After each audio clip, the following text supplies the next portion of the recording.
It was a cold Sunday morning in Houston, Texas. The kind of morning where the air feels still, as if the city itself is holding its breath.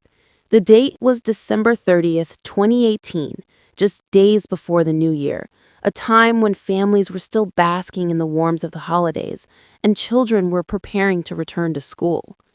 Among them was 7-year-old Jazmine Barnes, a cheerful little girl whose laughter could brighten the darkest room. She had spent her Christmas break surrounded by family, love, and excitement, but that joy would be shattered in the blink of an eye. That morning, Jazmine and her family set out on a quick trip to the store, a simple errand meant to grab breakfast items. The roads were quiet, the world peaceful, until an unexpected vehicle pulled up beside them. What followed was a burst of chaos. Gunfire tearing through the air, shattering glass, and ending the life of an innocent child before the day had even begun. The shooter sped away, leaving behind a mother's screams and a city frozen in disbelief. It was an act so senseless, so cruel, that even seasoned detectives struggled to comprehend it. As the news broke, the Houston Police Department launched a massive investigation, combing through surveillance footage, interviewing witnesses, and piecing together the fragments of a horrifying morning. What began as a quiet family outing had now turned into a manhunt, one that would reveal shocking twists, mistaken identities, and questions that still haunt the community to this day. Houston, Texas, a city that buzzes with life, where the hum of car engines blends with the laughter of children playing outside. But beneath that warmth, darkness sometimes waits quietly in the shadows, ready to strike when least expected. Jazmine Barnes was born on February 11th, 2011 to LaPortia Washington and Christopher Sevilla. Though her parents' relationship didn't last, their love for their little girl was unshakable, a bond strong enough to light up the gloomiest of days. She was raised in Houston, a bubbly, curious child with eyes that sparkled like morning dew under sunlight. Even though she was born out of wedlock, Jazmine was no stranger to love. Her family adored her, and anyone who crossed her path couldn't help but fall for her gentle spirit. By 2018, Jazmine was a second grader at L.E. Monahan Elementary, a bright star in her mother's world. Her teachers described her as a ray of sunshine in a cloudy classroom. She loved learning, hugging, and dancing to the rhythm of joy. She was that child who'd share her last candy and still smile as if she owned the world. As the year drew to a close, Jazmine was wrapping up her Christmas break, giggling about returning to school. But fate, cruel, cold, and merciless, had other plans. It was the early morning of Sunday, December 30th, 2018. The streets were calm, the sky half asleep, and the air carried that post-Christmas stillness. Jazmine, her mother, and her 3 sisters piled into their family car. A quick run to the store for juice and coffee, innocent errands for a cozy breakfast. No one knew that within minutes, those same streets would echo with screams and sirens. As LaPortia drove, laughter filled the car, the kind of laughter that makes the heart swell. But then, without warning, a red truck crept up beside them, its presence like a wolf stalking its prey. Then came the sound that would haunt Houston: gunfire. Pop, pop, pop. Shards of glass exploded through the air like tiny bullets of ice. The mother's hands trembled as she tried to steer to safety, adrenaline burning through her veins. When silence finally returned, it was the kind that felt heavy, almost unreal. LaPortia, struck in the arm, turned to check on her children, praying they were okay. But prayers can sometimes fall on deaf ears. "Mama, Jazmine's not moving," one of her daughters whispered. The world seemed to freeze. Jazmine was slumped in her seat, still, her small frame motionless. A single gunshot had struck her in the head.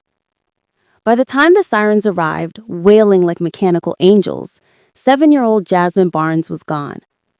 The crime scene buzzed with chaos. Detectives taped off the area, reporters swarmed, and neighbors stood in disbelief.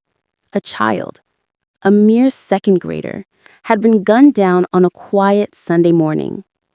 Police spoke with the shaken mother and surviving sisters. The children described the shooter, a white man in his 40s, pale with blue eyes, a hoodie and a short beard, driving a red pickup truck. And just like that, a manhunt began. Houston burned with outrage. The sketch was released and the face of a supposed monster stared back from every screen and newspaper. People wanted justice. They wanted blood. Soon after, a suspect was found. 49-year-old Robert Cantrell, a man who, by cruel irony, looked exactly like the sketch. He was arrested on unrelated charges, but his resemblance made him an instant villain in the public eye. But Robert swore his innocence. He said, "I didn't do it," his voice trembling. The police had nothing concrete, just a face that looked too familiar. Yet the city wanted answers, and time was running out. Days passed and frustration grew. Then, a break. $100,000 reward for information was announced, and with money came a flood of tips. One tip led police to 20-year-old Eric Black Jr., pulled over for a traffic violation. The officer noticed something strange, a nervousness, a scent of guilt in the air. Inside his car, evidence began to unfold. Eric denied everything at first, but guilt has a way of loosening tongues. Days later, after Jazmine's emotional funeral that drew over 2,000 mourners, Eric cracked. He confessed, but not alone. There was another man, 24-year-old Larry Woodruff. Together, he said, they had been driving around when the shooting happened. But here's the twist. It wasn't intentional. It was a case of mistaken identity. According to Eric, they thought they were shooting at rivals in another silver Dodge Avenger, not a mother and her 4 daughters. One moment of blind revenge had stolen an innocent life. Both men were arrested. Eric Black was sentenced to 30 years, Larry Woodruff to life without parole. But as the gavel fell and the courtroom emptied, something didn't sit right. Neither suspect looked like the man in the sketch. Neither drove a red truck. Neither had blue eyes. Even Jazmine's father, Christopher Sevilla, doubted it all. He said, "I don't think they got the right people. This feels like a circus." And maybe he was right. Eyewitness memories can play cruel tricks. Fear can paint faces where none existed. Or maybe, just maybe, justice had missed its mark entirely. Adding fuel to the fire, the first suspect, Robert Cantrell, the man whose face matched the sketch, was later found dead in his jail cell, an apparent suicide. Irony, cold and sharp, lingered in the air. The man who might have been innocent was gone, and the man who confessed claimed it was all a mistake. Years later, the story still chills the heart. Jazmine's death was like a storm that blew through Houston, fast, loud, and unforgettable. Her laughter, her little dances, her innocent love for life, all snatched away in the blink of an eye. And though her killers are behind bars, questions continue to echo in the silence. Did justice truly prevail? Or did the system, in its rush to find answers, silence the wrong men? No one knows for sure. But one thing is certain.